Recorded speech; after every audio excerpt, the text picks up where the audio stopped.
I think I was still just telling myself it might not work out. Because I think when you've been rejected so many times, which is a topic for another story, and I've also experienced that a lot, especially as a new grad or even in college when I was trying to apply for jobs. When you get rejected so many times, you just kind of have this mindset that it's not gonna work out. And I was like, oh my gosh, this is like really happening. This is like the real deal. I'm really just hoping to show on my channel that you can really do both. You can do YouTube and you could also have a career. And I think that's something that for a long time I felt like I couldn't merge the two passions that I have, like this creative side of me, but this also side of me that values my career and values being a career woman. Hi guys, what's up and welcome back to my channel. If you are new, my name is Icie and I'm so happy to have you here. As you can tell by the background of this video, I am back with another chatty video. If you are new to my channel, I am a legal assistant and I usually film lifestyle videos with some vlogs here and there, and I also like to talk about my career and just kind of share my life as a 20-something trying to figure it out. And in today's video, I'm going to be finally sharing something really big that has been happening behind the scenes in my personal life. Also, if you're new to my channel, this series called Chats with Icie is a series that I started where I can sit down with you guys and be able to talk about things more in depth versus me talking about it in my vlog. So if you like that kind of content, more of these like chatty videos, then I definitely recommend you check out some of the other videos that I have filmed for this series. Today, I am finally addressing something that I've honestly been kind of pretty private about. If you have followed some of my other vlogs or you're a regular follower of my channel or you follow my Instagram, then you may know that I've been going through some pretty big life changes, or at least hinting at it. And I have not really talked about it in detail, mostly because I didn't know what was happening. I didn't know if anything was going to be confirmed.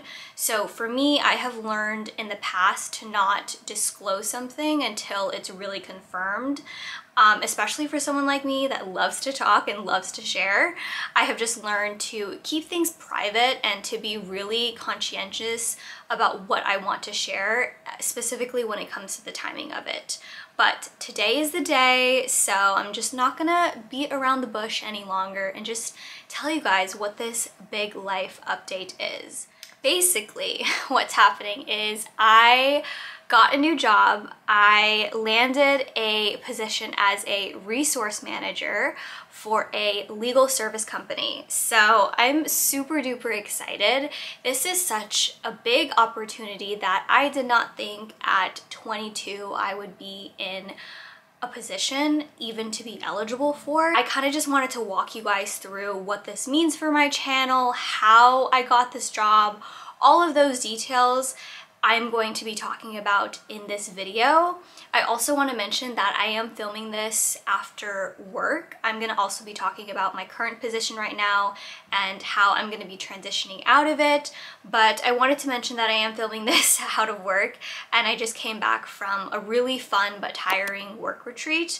So if I sound a little bit tired, it's because I am, but I really wanted to get this video up for you guys because you guys are like my friends at this point. I've had a lot of you DM me about my journey as a legal assistant, and so I just felt like I wanted to share this part of my life and what's been going on.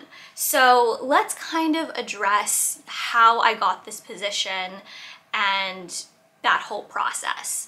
So many of you guys who have been following my channel or who discovered my channel know that I am a legal assistant.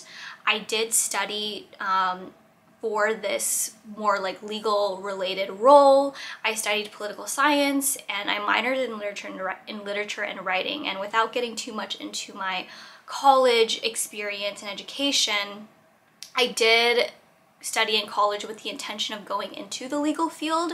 So I have been a legal assistant now for about a year. I started with an employment law firm in January of this year. So I'm pretty much coming up to my 1-year mark, which is really crazy to think about. So I've been a legal assistant, and mostly what I've been doing is helping with onboarding. I do a lot of client calls. I do help attorneys. A lot of you guys ask if I am in direct contact with attorneys, and to answer your question, yes. I have about maybe 3 or 4 attorneys that will reach out to me like on a weekly basis regarding their clients. So it just depends.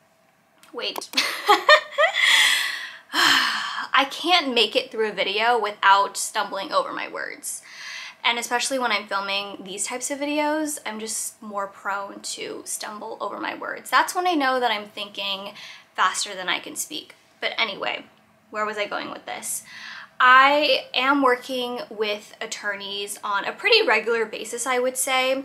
There's probably about 2 or 3 attorneys that will reach out to me directly for a case, and it's not because I'm specifically assigned to that attorney, but it's more so, at least what I've seen in my law firm, when you build a certain relationship with an attorney professionally and you kind of gain their trust, they're more likely to reach out to you, or also it's just because that information they're looking for, it's relevant toward onboarding, which is what I specialize in as a legal assistant. And I have a lot of direct communication with clients, so naturally I will be in communication with the attorneys who are assigned to that case because I am that initial point of contact after their intake process with our law firm.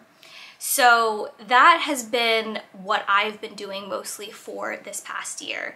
And what's really interesting is that the first few months of being a legal assistant, I'm not gonna lie, were really, really rough. And I'm actually planning to do a video once I'm officially out of this position on like my truly, truly honest thoughts about my experience as a legal assistant, and kind of spill the tea about the things that I wish I did differently and kind of like the ins and outs. So that video is coming, you guys, because I know a lot of you are really interested in the legal assistant world and what it's like. So as best as I can, I'm gonna compile a video answering as many questions as I can and getting into as much detail about how my experience has been, both the good and the bad, and also a little bit about my thoughts on the whole corporate legal world. So that video is coming, but I digress. What's interesting is that, like I said, the first few months of becoming a legal assistant were pretty rough at first. I had multiple breakdowns, and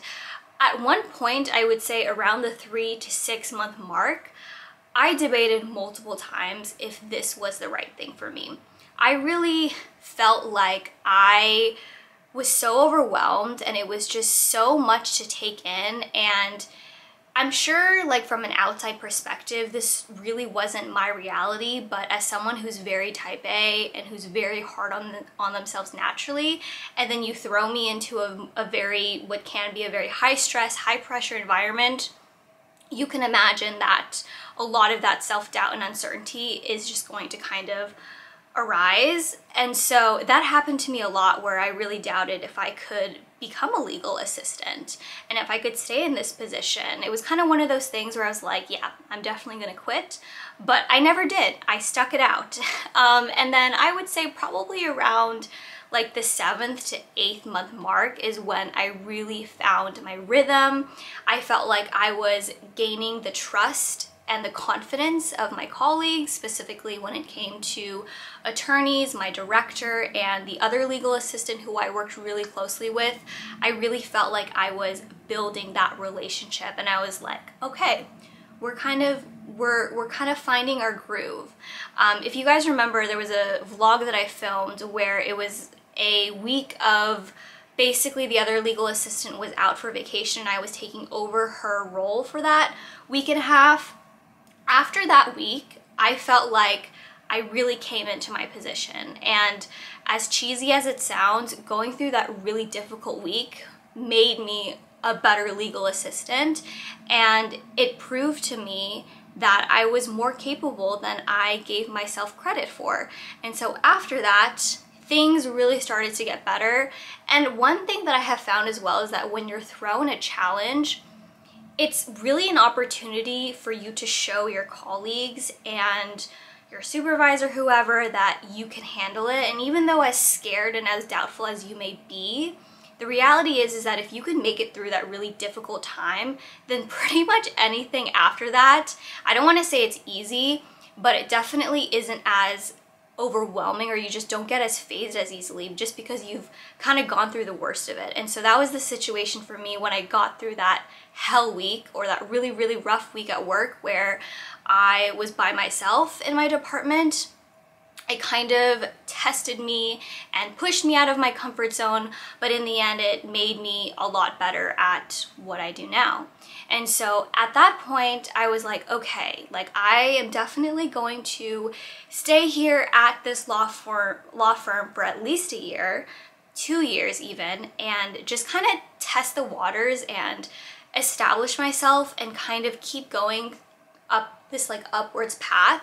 And that's kind of how it was for me, I feel like, where my experience as a legal assistant was kind of like this and this and this, and then slowly it kind of started to get more positive and just more fulfilling. Like I really started gaining that confidence in myself and that I could do this. And it's so funny the way the universe works and how timing works, because I would say pretty much soon after that point, I don't want to say immediately, but maybe like a month or two later after that, I was reached out by this company, which I will not disclose for privacy reasons, obviously. They work with a lot of law firms because they provide court reporting, they do depositions, they do all of the legal services that are necessary to keep law firms going, but they're not an actual law firm, if that makes sense.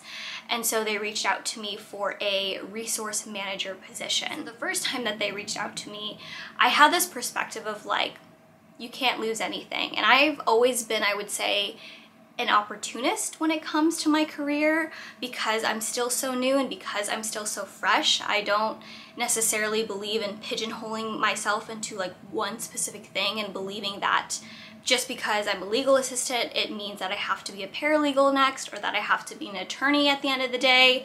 I am very open to what I want to do, but I am very passionate about being part of the legal field.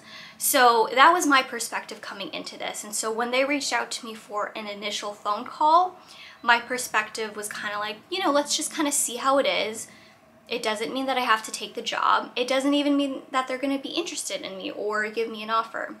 So I did the initial intake. It went really, really well, and she was definitely interested because I had some of that prior legal experience. I wasn't a legal intern before, I was a legal assistant. And so she was like, okay, great, send me your resume and then I will talk to my higher up or whoever her boss is. So I was like, okay, cool, I'll send it to her. At this point still, I wasn't really thinking it was gonna go anywhere, or I wasn't getting overly excited because, and this is very common I think once you've interviewed so much and once you've gone through so many different positions, it's just kind of like you don't want to get too excited before knowing it's official. And that's really where I was at, where I was like, I'm not going to tell anyone about this. I'm obviously not going to tell my current employer because it's 9 out of 10 times it doesn't usually work out anyway. So that was my thinking going into it. But I sent her the resume and I was like, okay, I'll just wait. And then once she got my resume, she sent it over to her director, and then we scheduled a follow-up interview, like an actual Zoom call interview.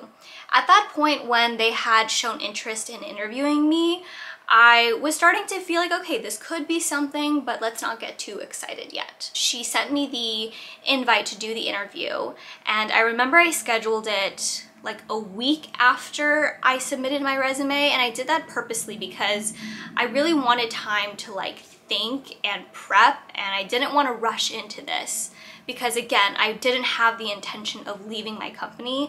I love where I work and I love my coworkers. I was just starting to feel really confident in my role and what I was doing. So I didn't have this perspective of like, I need to get out of this company, which I have been in that position where I am trying to actively get out of a company and need to secure a job. But in this case, this wasn't the situation. So I was totally fine, I guess, dragging it out a little bit because it wasn't my intention to leave. A week goes by and then I do the interview. And even at this point, I still wasn't nervous because I was like, you know, I still had this mindset that it might not work out. I did the interview and it was about a 30-minute interview, and I remember I did it during my lunch break because I work a standard 9 a.m. to 6 p.m. job, so I can't just take days off whenever I feel like. So I kind of had to work it with my schedule. She really liked me. I had like a good conversation with her, which I also want to do a video on my interview tips, because even though I'm not an expert at all, I have definitely learned a lot, and I feel like I've picked up a few tips on what interviewers really like to see. And I have found that with interviews, it's not necessarily about being the most qualified or like the best, most experienced person. It's just knowing what to say, how to say it, and having those like buzzwords and incorporating that when you answer questions. So I did that interview, it went really well. And then shortly after that, she was like, you know, if we're still interested, we will reach out to you. So I was like, okay, cool. We'll just wait. And honestly, I think after this point, this is where I started feeling like, oh, this is actually kind of serious. Like they actually might want me to work for them. They might actually make an offer. Because soon after that, I got another follow-up email from her higher up. So from the person that I interviewed, her boss reached out to me. So I had 2 interviews basically through Zoom. After I had gotten the email to do a second follow-up interview, that's when I told my mom and I told my dad, and I was like, hey, you know, there's a possibility that I could get this position, which would be more pay, and it would be a salaried position, and it would be a really big step in my opportunity or in my career, because even though I'm a legal assistant, this position would elevate me to being a manager, so it would be obviously more responsibility. It would be a managerial position. That interview went really well. I spoke to my mom. I remember like I was telling my mom like before, like I'm actually really nervous, like this is actually would be such a cool position. I did the interview and it lasted, I remember one thing that stood out to me is that it was for about 45 minutes. And with interviews, it doesn't mean that if the interview lasts longer that you're necessarily going to get the job, but typically I would say if you do the interview longer than like the designated time, that typically means that it's going pretty well because you're having good conversations. The interviewer is very interested in what you have to say, and it's just kind of a good dynamic. So after that interview, I left feeling pretty confident and pretty like, you know, this could work out. But again, I think I was still just telling myself it might not work out, because I think when you've been rejected so many times, which is a topic for another story, and I've also experienced that a lot, especially as a new grad or even in college when I was trying to apply for jobs. When you get rejected so many times, you just kind of have this mindset that it's not gonna work out. So even when all of that was going really well, I just kept trying to prepare myself for the no, or for the phone call or email saying that thank you for your time, but we've decided to go with another candidate. I think we all know that language by now. If you've interviewed before, it's a very standard and kind of just like, kind of sucks. But anyway, I was anticipating to hear back for, I was not anticipating to hear back for kind of a bit of time. Like I was thinking that they wouldn't get back to me for about another week or so, and that's kind of where I was taken by surprise by how quickly things changed, because pretty much the day that I interviewed, I'd say maybe about 4 to 6 hours later, I received a phone call, not from the person that interviewed me during the second interview, but I received a phone call from that initial person that I took that phone intake with, that 10-minute to 15-minute call. She was the one who called me and offered me the position verbally, and it was like, you know, we'd really like to offer you this position. And I remember I was at work that day. This was a week ago. I was at work that day and I was like, oh my gosh, this is like really happening. This is like the real deal. And I told my mom, I told Luis, you know, I was telling the people that I am closest to, and they were just like, okay, well, don't get too excited yet. Like, wait until there's an official offer letter, because at that point she had verbally told me, but the offer letter didn't come through yet. So I was still kind of waiting for that last bit of like security done, sealed, and signed. Basically, I was waiting for that offer letter to come through so that there was something in writing before I spoke to my current employer right now. When that offer letter came through, which it came through, I think that Thursday. Yeah, it came through on a Thursday. That's when I told my current employer. I had the difficult conversation with my manager, my director, and also the person that I work closest with. And that was a really bittersweet day. It was a really emotional day because I felt like everything changed in an instant, because I knew that if I got that job, I knew that I would take the job. I knew that it was a huge opportunity and that if I were to turn it down, it would be crazy. Even though I was very, very comfortable with where I'm at, and even though things were going really well, I felt like this was kind of what I was working towards, which was my goal by the end of this year. Within the first 2 years of graduating, I did want to secure a salaried position, and I did want to become a leader in some type of way, whatever that means, whether it's a manager or basically I wanted to be in a leadership position and step into that role. I didn't know how long it would take me. I didn't know how that would be, but I just told myself that was what we were working towards. And so when this opportunity presented itself, I was like, okay, we're really gonna do this. We're really going to step into it and take this chance. And it was definitely emotional because I was kind of in shock. I couldn't believe it was happening. I couldn't believe it was a great opportunity knocking at my door. And even though it's not like this big position, it's still like a really big deal for me because it's my first time stepping into a manager position. So I'm very, very nervous about it. Obviously, there's definitely comes a lot of nerves and pressure with that, but I'm also super excited for it. But these past few days, and I would say the past week, since knowing that I would be leaving my current company, it's definitely come with a lot of emotions, and it's very bittersweet. And it's made me think about how the timing of life is so funny.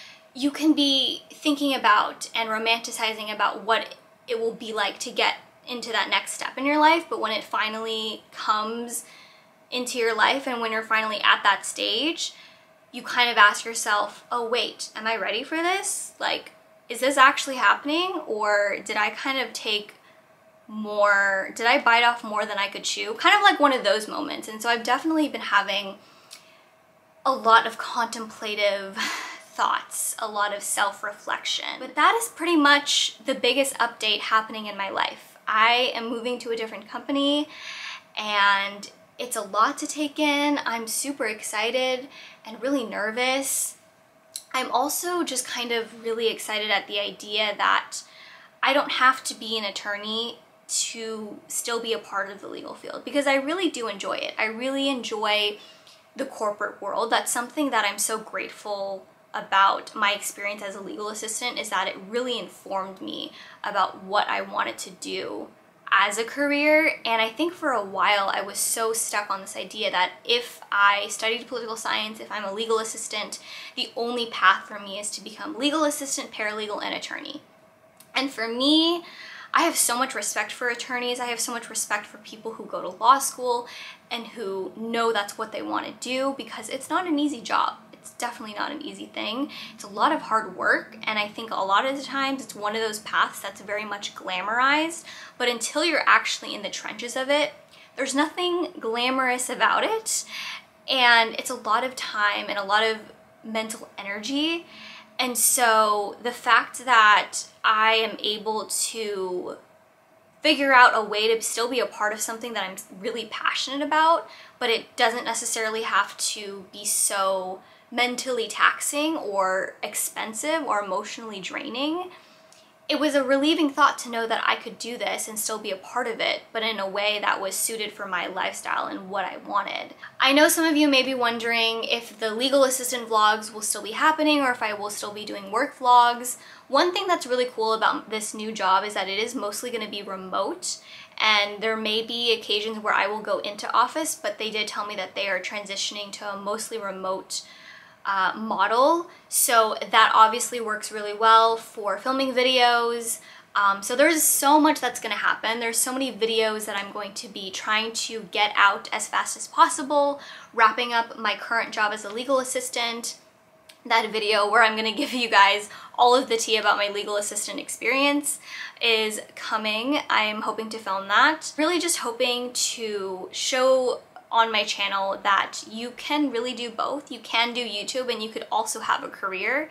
And I think that's something that for a long time I felt like I couldn't merge the two passions that I have, like this creative side of me, but this also side of me that values my career and values being a career woman as a young person that's kind of entering this stage in her life. But I realized that I want that to be a cornerstone in my channel, that you can also be a boss lady, but you could also have your creative endeavors, you could also have your fun side hustles, whatever you want to call YouTube at this point. Like, you can have both. You don't have to be like this full-time influencer, and that's something that I realized that both of those parts of me are really essential to my identity, that I do value my career, but I also value being creative, and having this audience with you guys or having this community with you guys is so important for me. So I just want to say thank you guys so much for the support. For those of you who have been following me since my first legal assistant vlog, I can't believe this is happening. I know this may not be what you guys expected, but I will say that I am still part of the legal field. I'm still part of the legal world. It's just that I'm stepping into a different side of it. And my camera is about to die, so I think that's a cue for me to close this video. Thank you guys so much for watching. I know this video is all over the place, but I wanted to film it and get it out, so I will see you guys very soon in another video. Bye!